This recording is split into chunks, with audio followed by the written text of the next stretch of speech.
and we'll get rolling with the Cenozoic Era. Okay, so go ahead and share this. All right, so the Cenozoic Era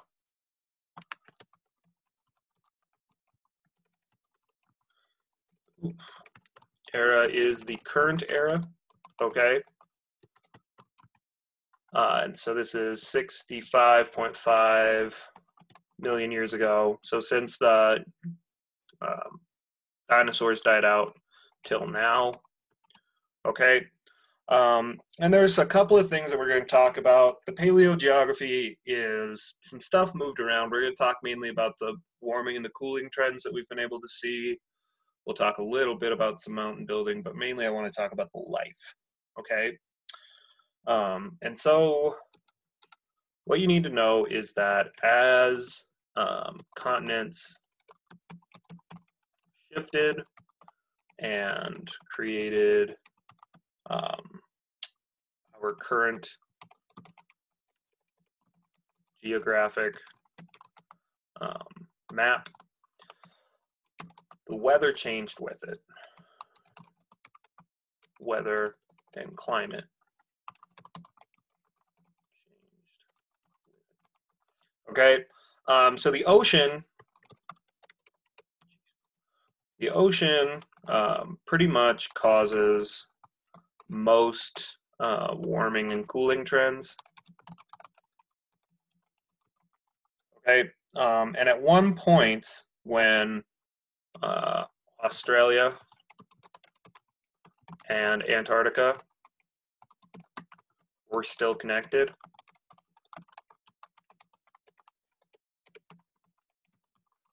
this caused the ocean currents to not be able to move correctly.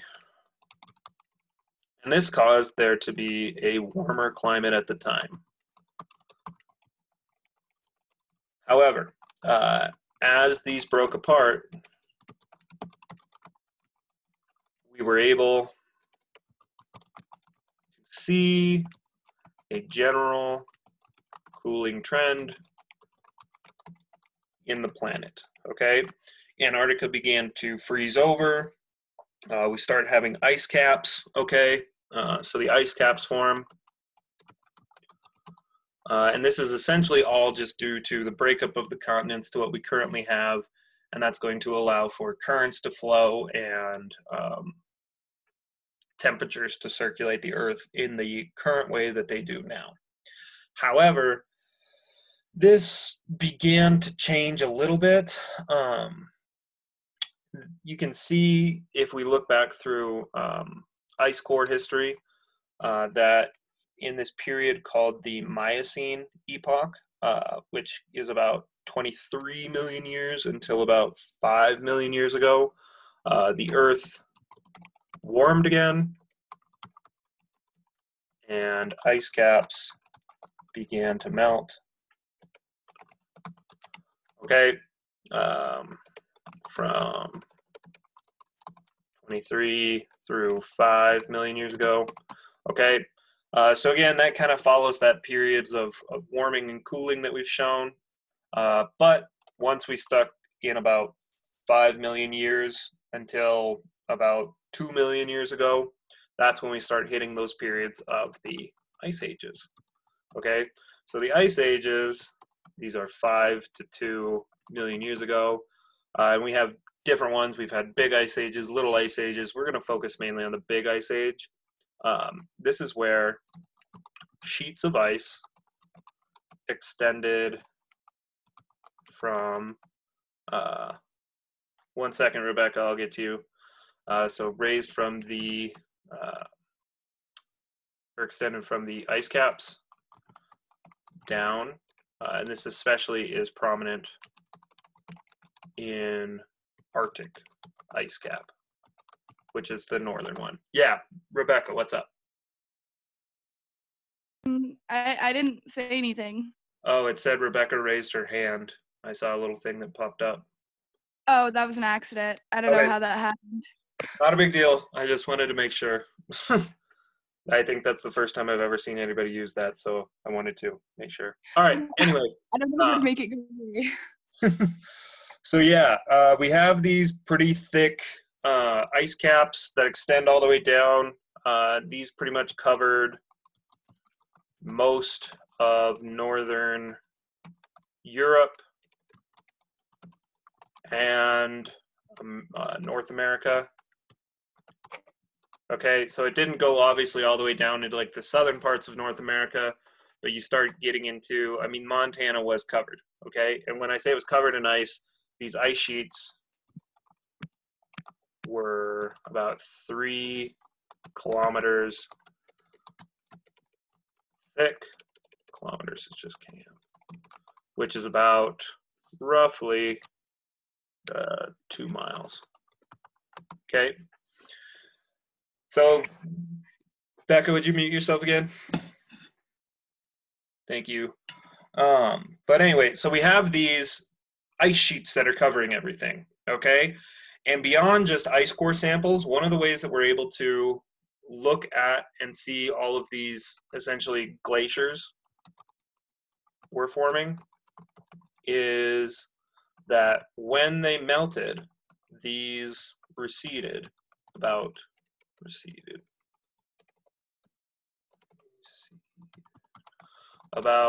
2 million years ago.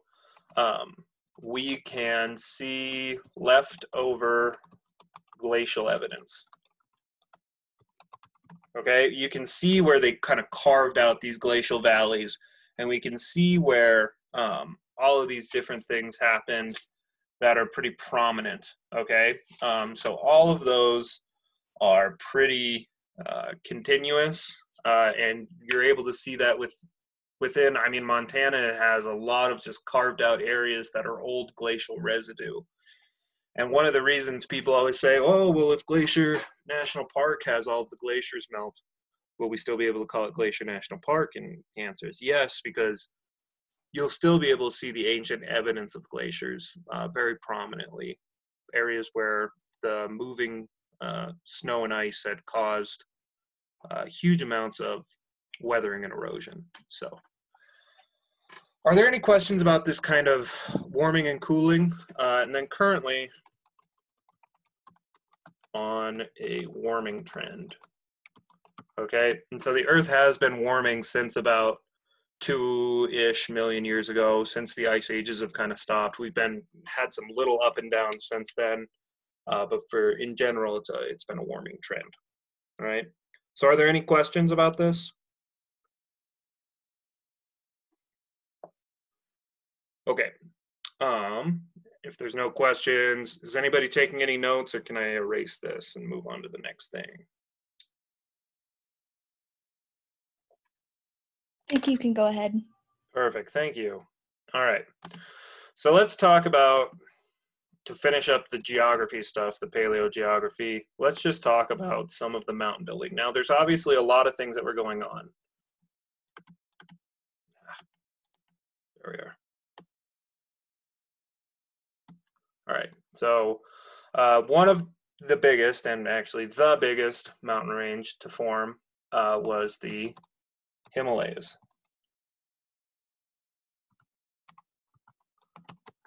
Himalayan mountain range forms from India running into Asia. Okay, this is that continental plate hitting another continental plate, and it's going to cause huge amounts of uplift. Okay, and this is the last big mountain building event in our history. Okay, all of this had been happening. You're also going to get the formation of some other mountain ranges, but this is the most prominent one. And if you go up to the top of the Himalayas, where those meet, okay, so if you go to top of Himalayas where plates meet, rocks date back all the way to the Ordovician period. Okay, so you can tell that they're the oldest rocks are by far and away, way up there. Okay, and essentially we have all of these different things. And the thing we also have to understand is that tectonic activity continues. Okay, and one of the things that we do notice, and some scientists have kind of predicted this, obviously it won't affect us, geologic activity moves relatively slow, but in about 250 million years, scientists predict that the Atlantic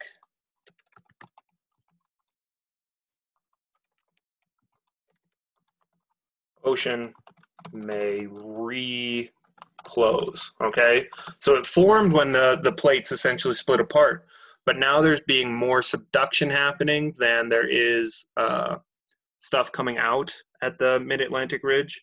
And so we're kind of predicting that after about 250 million years, due to current geologic activity, there is a potential that the Atlantic Ocean may close, which is pretty crazy. So just kind of looking at that, we are going to kind of move on to the final part, which is going to be the life of Cenozoic Era, okay? And this is going to be the era of mammals, okay? So mammals really take off at this time. There's been a lot of other stuff that'll happen. Forests begin to dominate landscape, okay? We're also going to see grasslands appear, all right? And so we have all of these different things that are beginning to happen. And so at the beginning of this period, mammals are really starting to diversify. Small mammals are the main things that survived that end of the Paleozoic, or the end of the Mesozoic era, that KT extinction event where the meteorite struck the world. And the things about mammals that makes them, mammals did well during Cenozoic era and are still doing well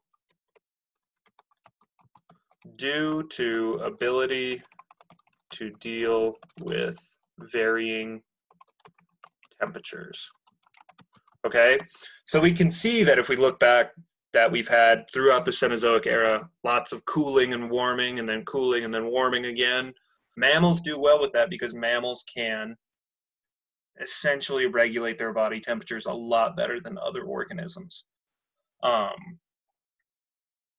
It's just something that we've really adapted to, and it has made us by far and away the most adaptable of anything. Okay, now humans did not come around for a long time, but our first primates that we see, so things with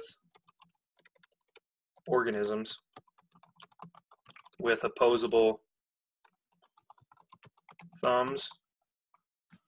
I want to make sure that I think it's opposable in that sense, not aposable. Sorry, 1 second. Oh my gosh. Yeah, okay, I spelled that right. But anyway, so organisms with opposable thumbs. These organisms, these primates, are the first things that come about, and this is 5.3-ish, okay, about million years ago. So primates have really started to come into fruition, but it is not until roughly, okay, not too long ago. Humans, again, are pretty recent, about 200,000 years ago. First known fossils of humans, Homo sapien, were found in Africa. Okay, and there are other humanoids that have been around. Obviously, the most common one that people are familiar with is Neanderthals. But a lot of these different organisms were really, really unique. Now, the thing about humans that makes them so much different than other primates is we are bipedal, okay, which means we walk exclusively on two legs, okay? Humans also have developed several traits that made us really, really, obviously we have the opposable thumbs, but every primate has that. Humans also have large gluteal muscles, so the muscles in your butt, which make us able to be bipedal. We can walk on our back legs and run on our back legs very easily. And the other thing that has helped humans, obviously we have the brain is a huge thing that we have that's developed better than any other organism, but is sweating. Now there's some organisms can sweat, but humans have made it so that we essentially can, while most organisms, in order to regulate body temperature, they need to pant. They need to get warm air out, cool air in, try and cool down their body that way. Humans sweat. And so we, between our ability to run with our large gluteal muscles, stand up straight and be able to kind of observe at a higher level, and then the ability to chase organisms and sweat without, raising our internal body temperature too much, it made humans essentially a really killer pursuit predator. Okay, humans are designed to chase and designed to chase for long periods of time until animals either get up or give up or die to overheating. So a lot of these different things happen, but humans really have helped. Humans have taken off and are now the dominant species on the planet since about 200,000 years ago. But anyway, I digress. Does anybody have any questions about the Cenozoic era at all? Or is anybody taking any notes? Okay. So I'm going to clear those, stop sharing. Again, I don't have it ready for you guys today. Come back on Wednesday and I will explain to you the project that is essentially going to be the project throughout the end of the year. But it's going to be a timeline project that you'll have to make some sort of presentation or something like that, hitting on probably roughly 20 really, really important events throughout the Earth's history. It will be the last project. It will be a big project. It'll be the biggest one you guys have had yet. But again, I'll give that to you guys Wednesday, and that'll be what we work on pretty much through the 8th. So it'll be due at the end of next week.